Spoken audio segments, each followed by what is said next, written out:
anak baik berbakti sama ibu. Tinggal sama ibu doang. Ibunya mana ibunya? Jangan kecewain ibu ya. Ibunya mana ibunya? Ibu ya. Maafin ini ya.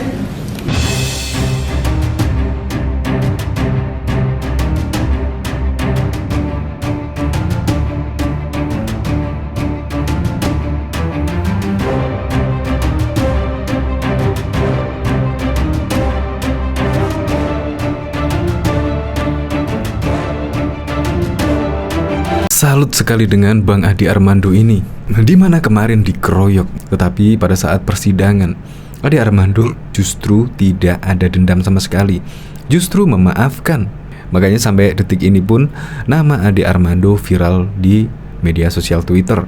Bahkan sampai detik ini yaitu sudah ada 2000 cuitan. Viralnya karena apa?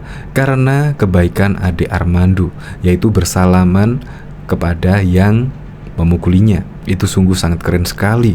Terbukti Ade Armando adalah orang yang sangat pemaaf. Jadi netizen-netizen yaitu membagikan link sebuah artikel, yaitu Ade Armando salaman dengan terdakwa pengeroyokan.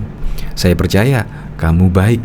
Bahkan juga dari video ini terlihat ibunda dari Fikri sampai menangis, yaitu menyalami Ade Armando serta meminta maaf atas perbuatan anaknya. Tidak hanya itu saja, bahkan Adi MS, yaitu musisi terkenal, juga salut kepada Bang Ade Armando. Meski mungkin ada kerusakan organ tubuhnya yang sulit dipulihkan akibat pengeroyokan, dia tetap berbesar hati untuk memaafkan pelakunya. Inilah akhlak. Ya, seharusnya akhlak ya seperti ini yang digembur-gemburkan oleh HRS Revolusi Akhlak. Tetapi pengikutnya begitu mudahnya ya langsung memukuli Ade Armando, padahal pada saat demo kemarin yaitu sama-sama menyuarakan hal yang sama. Tetapi Ade Armando justru dipukuli. Ini sungguh keterlaluan sekali. Bahkan ini ada videonya ya. Anak baik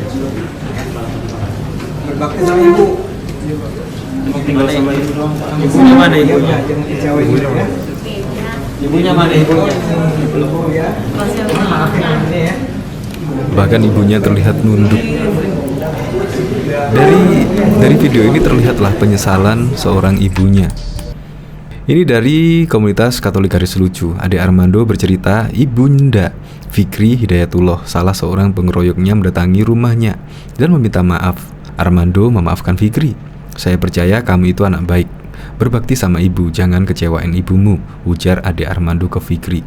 Salut. Nah, semua cuitan-cuitan netizen ini yaitu salut sekali dengan Ade Armando yang memaafkan pengeroyoknya. Hanya dimiliki oleh orang berjiwa kesatria dan memiliki kebesaran hati. Ini dari John Sitorus, luar biasa Bung Ade Armando. Lagi-lagi Anda jadi pemenang. Setelah sendirian lawan puluhan orang pengeroyok, Anda malah besar hati dan tak membalas dendam. Jiwa-jiwa pemenang selalu bijak dalam bertindak. Mengalah bukan untuk kalah, tapi mengalah untuk jadi pemenang. Iya, untuk hal ini adalah Ade Armando sebagai pemenangnya. Iya memang, sendirian melawan orang banyak, tetapi Ade Armando tidak melawan sedikit pun. Bahkan ketika di persidangan, Ade Armando dengan ikhlas, yaitu memaafkan para pelakunya. Ya semoga sajalah kejadian itu tidak terulang lagi di keesokan harinya. Dan semoga Ade Armando ini bisa dijadikan inspirasi oleh banyak orang. Untuk lebih lengkapnya simak berita berikut ini, Good News Indonesia.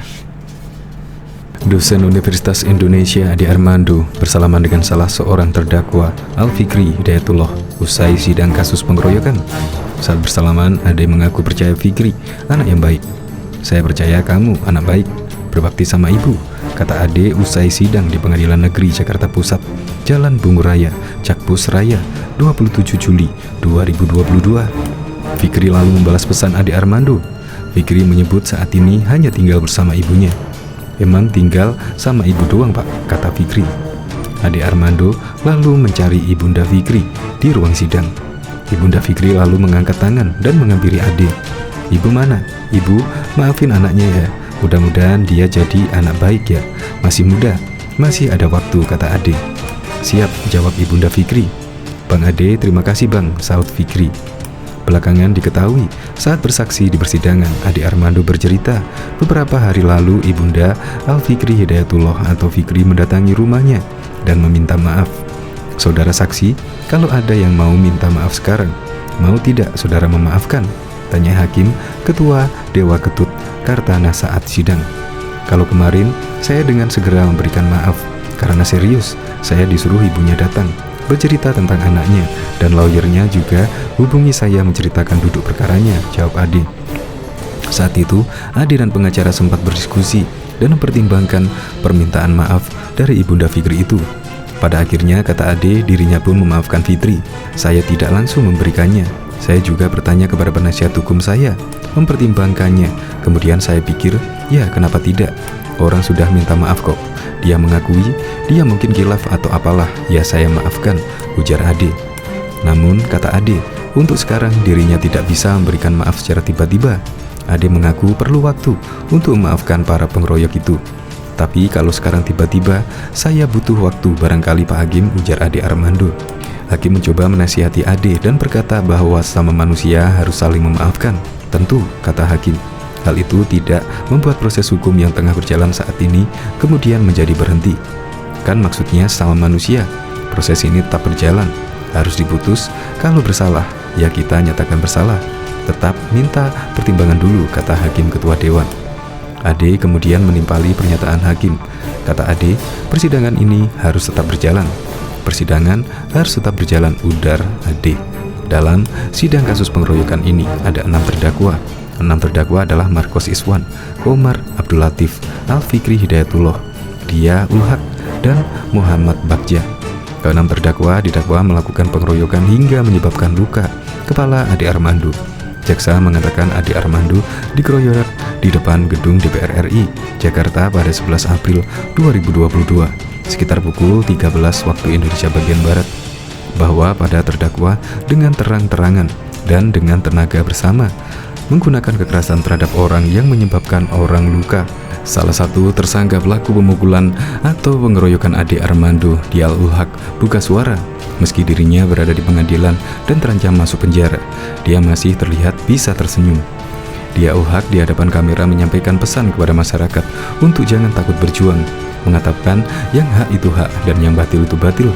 Hal tersebut disampaikannya seolah ia tidak sedikit pun merasa bersalah atas apa yang telah ia lakukan kepada seorang dosen Universitas Indonesia yang padahal juga beragama Islam. Dirinya menyampaikan pesan itu seolah-olah memang agama memperbolehkan kekerasan, sebagaimana yang diduga dilakukan kepada Ade Armando. Padahal diketahui bahwa agama Islam dan agama lain-lainnya dikenal dengan ajaran kasih sayang, serta mengantisipasi terjadinya kekacauan. Dengan nilai-nilai yang diajarkan akan mampu membangun kebijaksanaan. Video itu diunggah oleh akun Twitter Zahra922 sebagaimana dilansir terkini.id pada Kamis 28 Juli. Buat teman-teman, semua tetap semangat berjuang di jalan Allah. Tetap katakan yang hak itu hak, yang batil itu batil, ujarnya dalam video itu. Jangan pernah mundur walaupun kita hancur. Jangan pernah takut kita mati. Urusan dunia hanya sementara, ujarnya melanjutkan. Tetap berjuang selamanya. Jangan pernah takut walaupun di penjara, cuma sementara. Insya Allah orang tua kita bangga di hadapan Rasulullah, ujarnya menandaskan pesan tersebut. Hingga saat ini belum ditemukan tanggapan dari pihak korban, yaitu Ade Armando, terkait rekaman video pernyataan salah satu terduga pengeroyokan dirinya.